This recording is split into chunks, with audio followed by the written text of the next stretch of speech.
Di dalam nama Allah Bapa, Putra dan Roh Kudus, yaitu Tuhan Yesus Kristus, kami buka kantor ini.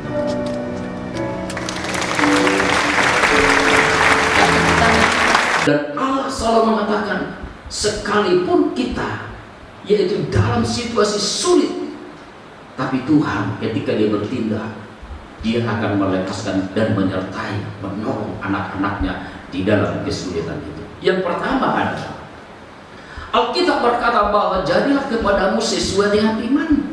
Jadilah kepadamu sesuai dengan imanmu. Berarti kita ada keyakinan.